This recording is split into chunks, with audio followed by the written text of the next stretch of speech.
महाराष्ट्र राज्य विद्युत वितरण कंपनी के कर्मचारियों और अधिकारियों पर निजी कंपनी को बिजली आपूर्ति और वितरण का लाइसेंस देने के विरोध में किए गए आंदोलन के दौरान जानबूझकर बिजली आपूर्ति बाधित करने का गंभीर आरोप नवी मुंबई जिला कांग्रेस के अध्यक्ष पूनम पाटिल ने लगाया है। इस कृत्य से आम जनता को असुविधा हुई है और इसे एक अपराध बताते हुए उन्होंने संबंधित कर्मचारियों और अधिकारियों पर आपराधिक कार्रवाई की मांग की है। पूनम पाटिल ने इस संबंध में सीबीडी पुलिस को एक ज्ञापन सौंपा है। ज्ञापन में उन्होंने कहा है कि आंदोलन के नाम पर आम नागरिकों को परेशान करना अनुचित है और बिजली आपूर्ति बाधित करना एक गंभीर अपराध है, इसलिए दोषियों पर कड़ी कार्रवाई की जानी चाहिए।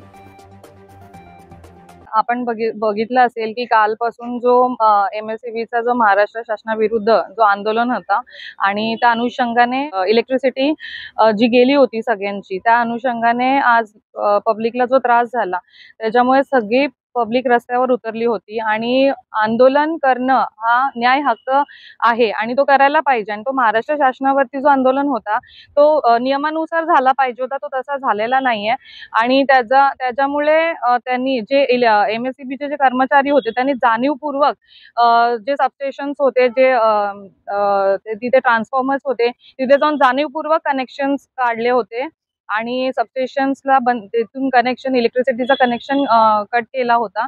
तर हे क्राइम आहे। जाणीवपूर्वक त्यांनी जो कृत्य केलेला आहे त्याच्या अगेन्स्ट आज आम्ही सीबीडी पोलीस स्टेशन मधून जे कर्मचाऱ्यांनी हा कृत्य केलेला आहे त्यांच्या अगेन्स्ट FIR करण्यासाठी मागणी केलेली आहे आणि नक्कीच त्यांच्यावरती FIR झाली पाहिजे। जे कोणी याच्यामध्ये जे सहभाग ज्यांचा होता त्यांच्यावरती कारवाई झाली पाहिजे अशीच मागणी आम्ही केलेली आहे आणि जर कारवाई झाली नाही तर आम्ही रस्त्यावर उतरणार।